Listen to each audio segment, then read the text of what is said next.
Hello everybody and welcome to another episode of Authentic Sound. My name is Wim Winters and in this video I want to talk with you about Beethoven's opus 10 number 2 in F major. I just uploaded a recording of this piece and I thought it might be interesting to talk a little bit about the first part, the first movement of the piece. A little bit like we did with the Mozart Sonata. There's so many things to say, and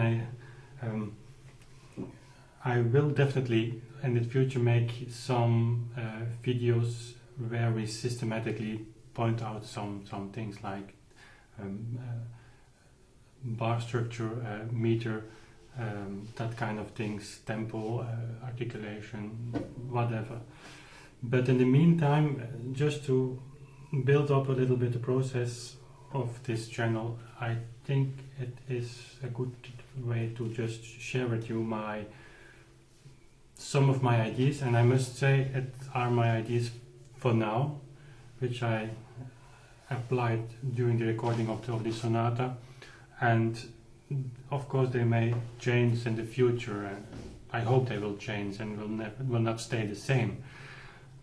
On the other hand, there are some principles that are important in my view regarding the interpretation of the music, especially this 18th century music. It changed a little bit in the 19th century, not too much in the early 19th, in the first half of the 19th century, but certainly it was kind of common practice, and that's the way I feel it. And in the 18th century, it fluctuated a little bit, but there were some agreements about notation and that kind of things. If you want to follow the score, I put a link in the notes below, and I will put it on screen also, so you can click on that and on the link, and then you will find a link to a PDF of the score, an online score of this piece, so you can split your screen or find a way to both listen and follow the music. It's difficult to have one view where you can see everything. So, okay, the Beethoven Sonata. I just play a little bit to few bars to let you remember what piece it is.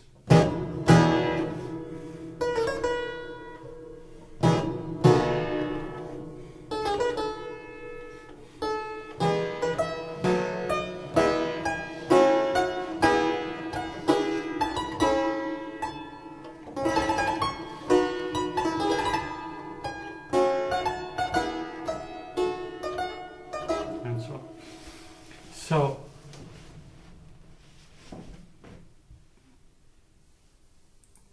as many things are personal, and for many things you have to make a decision, in my view, the way I see it and I feel it is, I always think that the composer in this particular case, Beethoven, had something in mind before he started to write something down. Okay, that's very obvious, but think about it.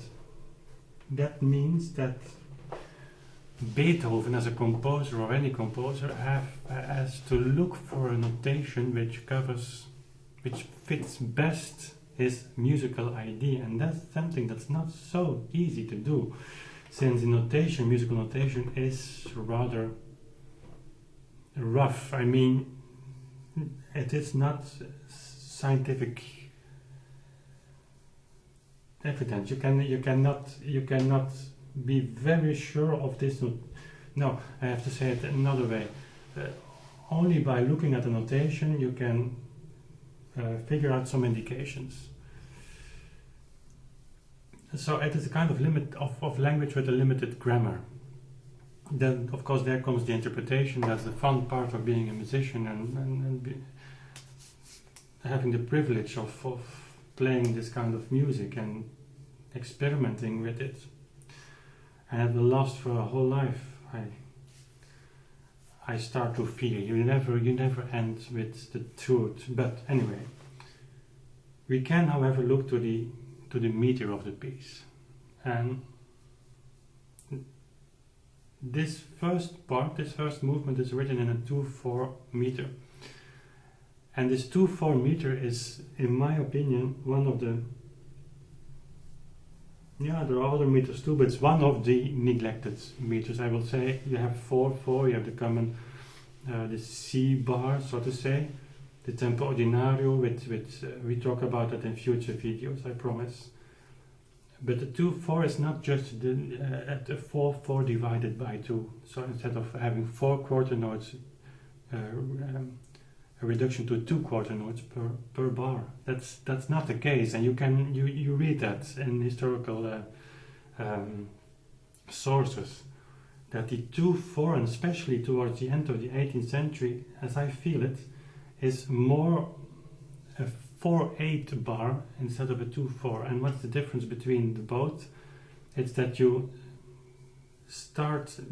take not anymore the quarter note as a basic, as a beat, but you take the 8th note as a beat. Haydn does it all the time in his last movements. He almost all are written in 2/4. Mozart also, Beethoven is also fond of it. Also the last part is written in 2/4 of this piece. So what's the difference?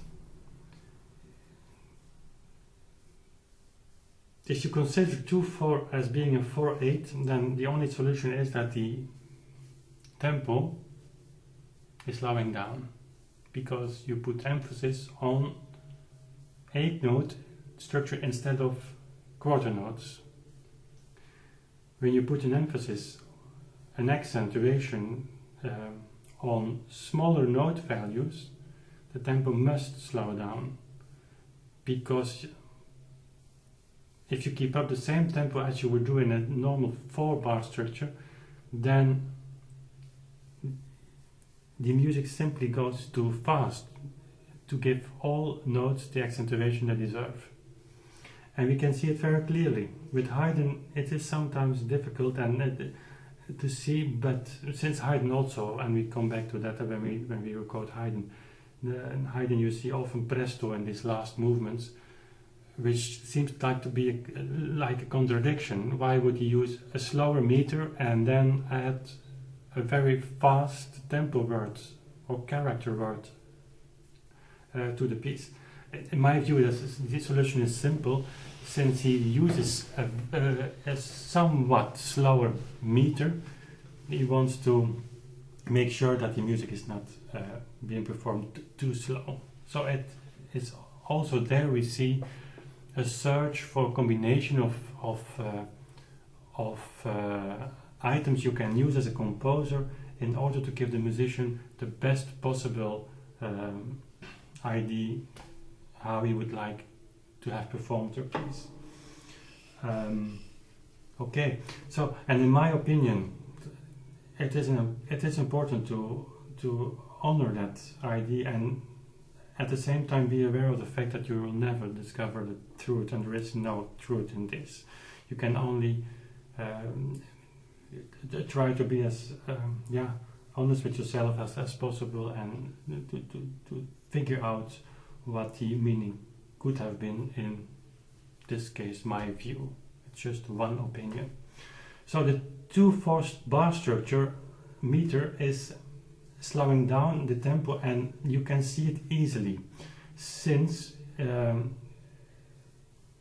the composer uses note values that goes over the top of 16s. Normal tempo ordinario 4/4 bar structure, fastest note value 16 notes, and harmonic changes.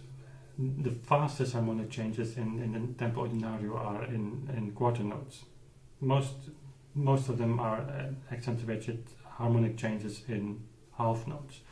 Here we see a much more detailed kind of notation, and look it up in other 2/4 movements by Beethoven or by other composers. I would say Beethoven is especially easy to recognize, certainly in this piece.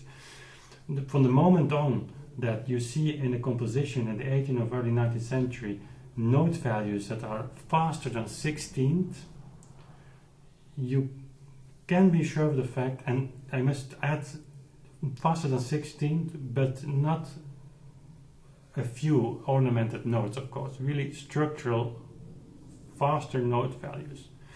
From that moment, you have to realize that the tempo is slowing down, giving accent to the 8th notes, or to the lower note value. As you can see here, and in my opinion, in this late 18th century music, and also with the early 18th century music, Bach, notes that are only there for color and a kind of ornamentation is something that's difficult to accept. I think that yes, of course, you can have fast notes that have a kind of bring a kind of dynamic ornamentation to the main part, a melody or a harmonic, but in general all notes have to get their proper time to be played in a way that you clearly can hear them as single individual notes. From the moment on you go over that bridge, in my opinion, you're performing a late 18th century piece with a late 19th century performance practice. That's the Deutlichkeit, as they say in German. So how could I translate? The clearness of the notes are important. So, for instance, here, if I take and just go to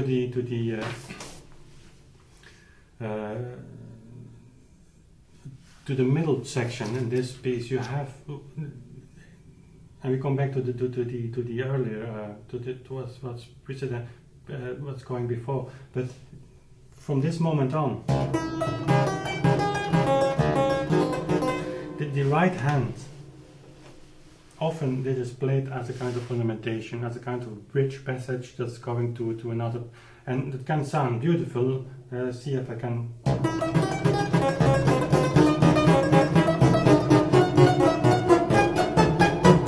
That a kind of harmonics that's going just to another direction. If you play it, if you really give these triplets, 16 triplets, the time they deserve, there's a melody that you can hear.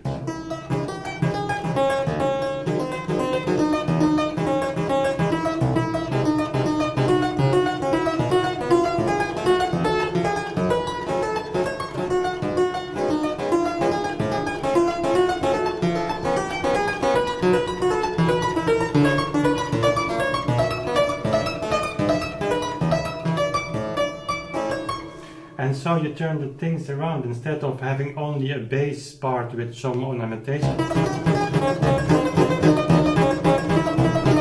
And I must say I exaggerate a little bit, but it's kind of tempo that you hear often, certainly by, yeah. So instead of doing it this way, you give emphasis to the triplets, and then things turn around. You have a beautiful bass, beautiful harmonies, but there is a melody that's in between. And so then we can come to the character of the piece, which is, in my opinion here, F major. It's very friendly, it's very open, playful as it is, with some drama, but not too deep. And we talked about it in the Mozart interpretation vlog also. When you change the movement, which is beneath the tempo, in my opinion, you have the tempo here, the foundations of the whole piece is the movement. It's kind of perpetuum mobile. Playing in a normal bar structure is the most important thing you can do with 18th century music. It's very difficult. It can sound very boring also. But anyway,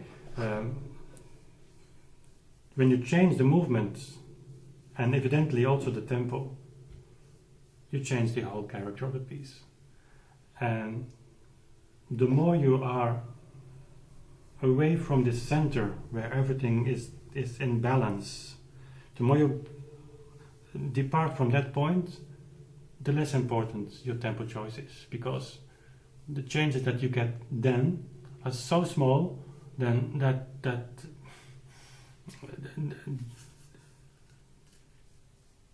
the changing in character of the piece is not so much anymore. When you are in this center of balance, where the movement, articulation, harmony, understatement, clearness, the accent, everything is in balance, and you can, as a musician and hopefully as a listener, also understand every note and can put every note in the context of the whole piece. Well, then a small tempo change makes a huge difference. Here instead it is a very, very difficult decision. Why? Because at the beginning you have this kind of orchestral opening where the, like a small string orchestra, opens the scene for the soloist, which is the solo ornamentation. It's like strings, it can be a string quartet, and so all four together. First violin. If you do not give room, and then we are, I must say it like this.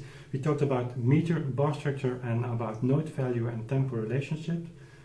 What I do now is setting the framework and trying to make things understandable. I mean, if I play this introduction like this, or even faster like you hear it often,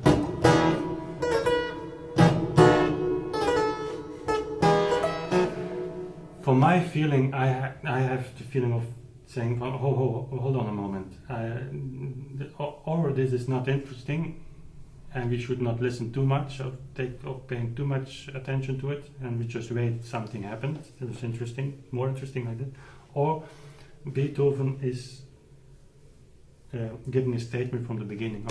In my view, the statement is there at the beginning, but finding the exact timing so that these opening chords have their time to sound and give you as a listener the piece also to no, I must not say the time to feel it. The music should not go to your head, but goes directly to your heart. So you understand it by feeling it, and then this also giving the time while I play in tempo, in the tempo frame I put on. I can of course make enormous rests.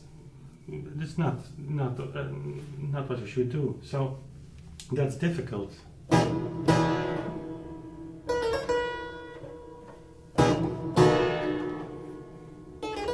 And now I have time to make a dialogue between us two. The solo has been played, first violin takes over. It begins with a story.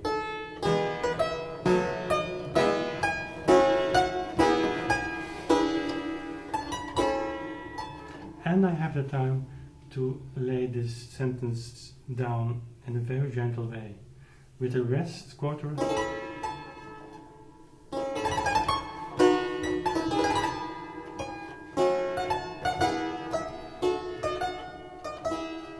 How much emphasis you give on this very smooth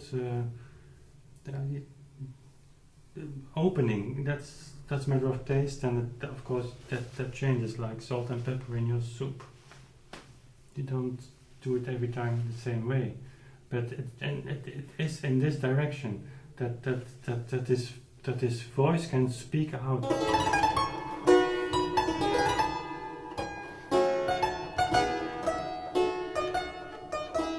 Again, time.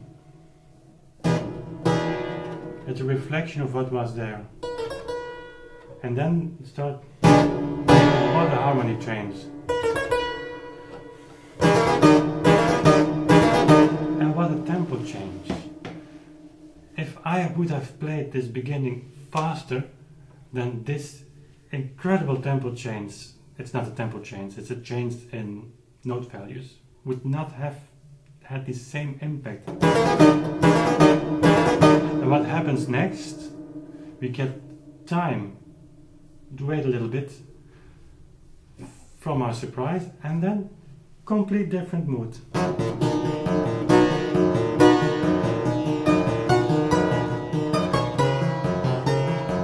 With this bass part, it's a kind of cello line.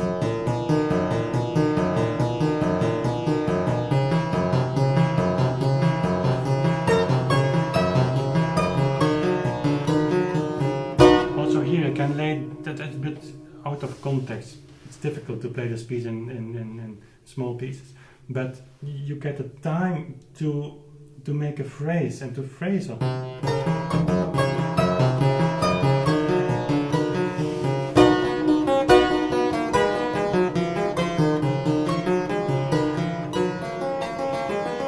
Again, left hand tempo change, so note value change. So as a listener, what do you have had? You come few bars, just bar 25 or 30 that we are now, from this very static beginning. And we are now here. So that gives a framework, a context of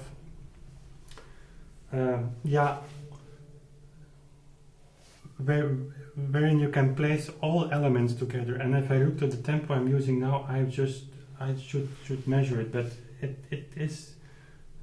I can just look it up.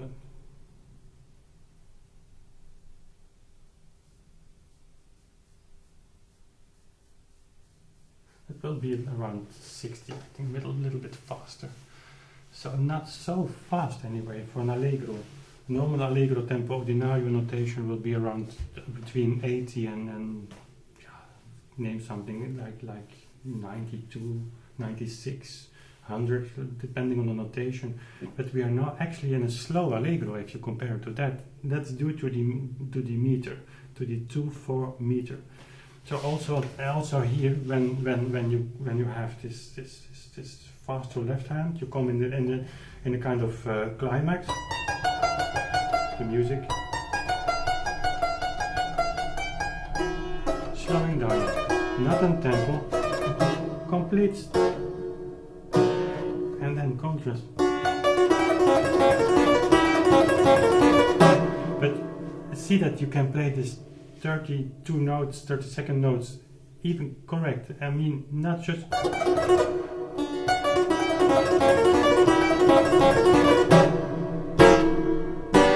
Statement, change, complete change of mood. Dialogue between the two.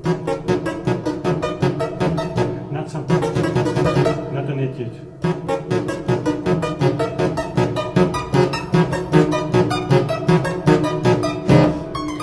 Solo, unisono.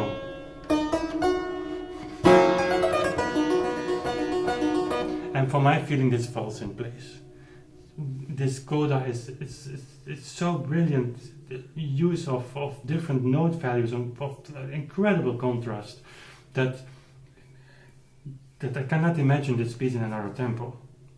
For the time being, I might change my thoughts up. Okay, but for the time being, and I played this for some years, 2 or 3 years now.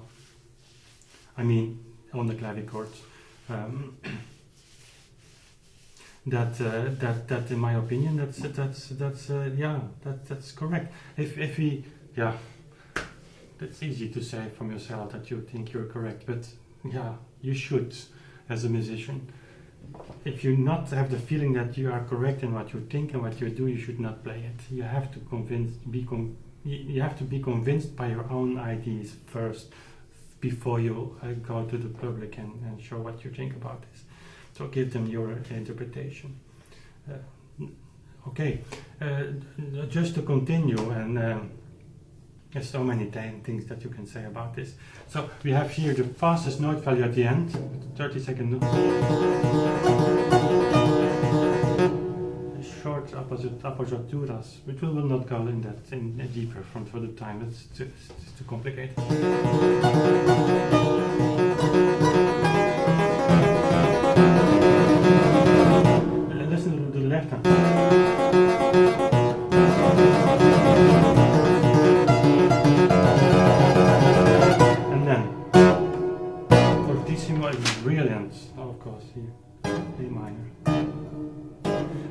if you use this tempo, and you have time.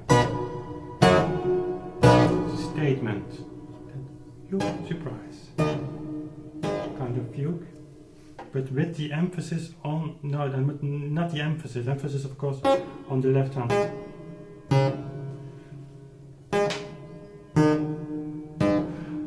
But make sure that you can play the 16 triplets in a meaningful way. You can end it. Ta-dum. Sorry. Here also left hand cello.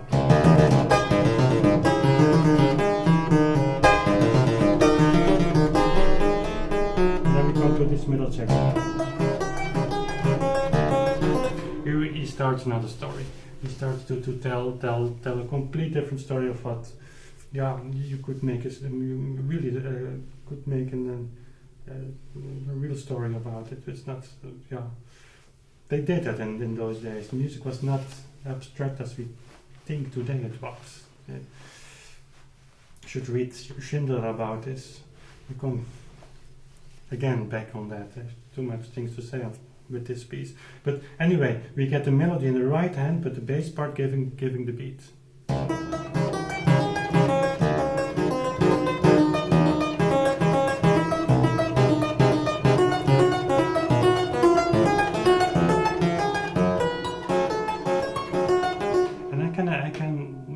The dynamic differences within the same framework as the sentences, so that works. When we come at the climax of this passage, I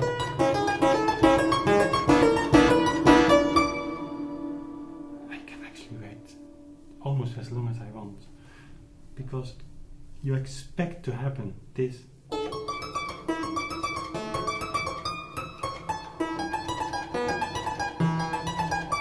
Harmonic change.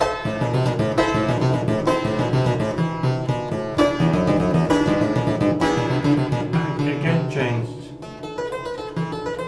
I mean, if you play this faster, which can give another logical explanation to this piece, but then you miss these kind of dynamic contrasts more than you do in this tempo. I must say it's not so easy to make sure that it's, you know, when you play slower, it's kind of difficult actually to make things in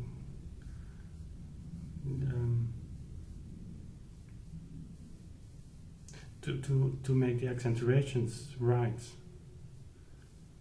You get rewarded for that also. Yeah, okay, I just continue because actually I was planning to make a short video. Okay, when we are on the fortissimo,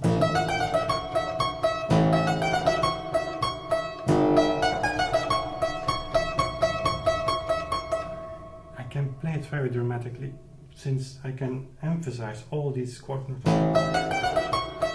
And these 16 triplets help me doing that. It's not just, it's not a kind of weird drama where you can just see Beethoven with hands in his hair. It's not like that. It's too gentle, too much 18th century for that.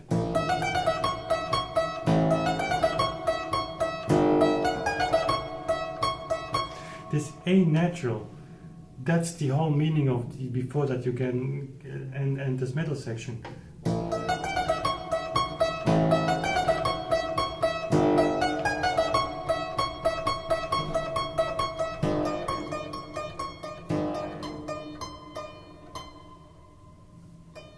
And you make a ritardando. So this A natural is, as I said, is the most important note before you return to the reprise. And if you play this faster, then you simply don't have the time to give this A natural the emphasis you have to, or you can give. And at the end,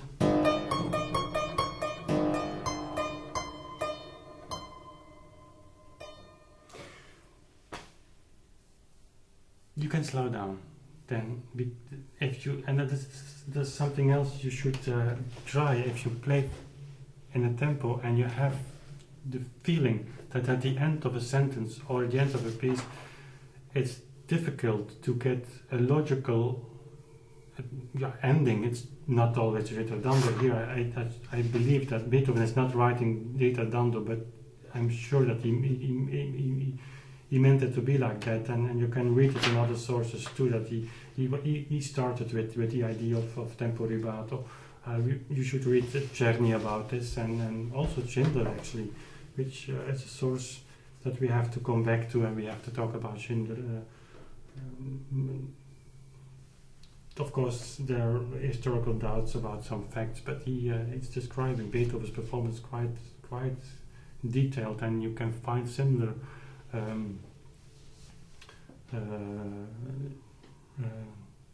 descriptions of his playing by others. Okay, so in general, I think you